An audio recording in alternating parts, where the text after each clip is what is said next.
কর্মস্থলে কালো ব্যাজ ধারণ করে মৌন প্রতিবাদে সামিল হলো অনিয়মিত কর্মচারী মঞ্চ। অনিয়মিত কর্মীদের নিয়মিতকরণের দাবিতে দীর্ঘদিন ধরে দাবি ও আন্দোলন করে আসছে অনিয়মিত কর্মীরা। সময়ে সময়ে শুধু আশ্বাসই মিলেছে, কিন্তু বাস্তবিক অর্থে সমস্যার সুরাহা হয়নি। এই অবস্থায় রাজ্যের 36,000 অনিয়মিত কর্মীরা ফের বড় আন্দোলনের প্রস্তুতি নিচ্ছে বলে আভাস মিলেছে।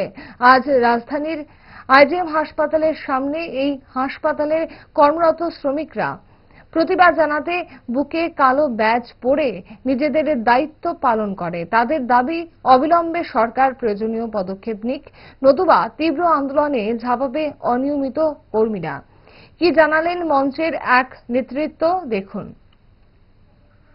আমরা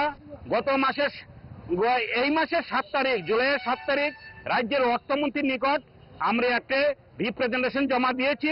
24 তারিখে আমাদের ডেট ছিল আমাদের সাথে যেন সাক্ষাৎ করে বা আমাদের ডেপুটেশন গ্রহণ করে, কিন্তু আমরা সে উত্তর পাইনি।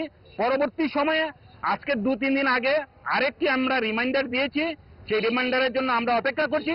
আশা করছি রাজ্যের অর্থমন্ত্রী আমাদের সাথে দেখা করবেন এবং আমাদের দাবি গ্রহণ করবেন, নয়তো আমরা অতি সত্বর বৃহত্তর আন্দোলনে আমরা লড়াইয়ে নামব।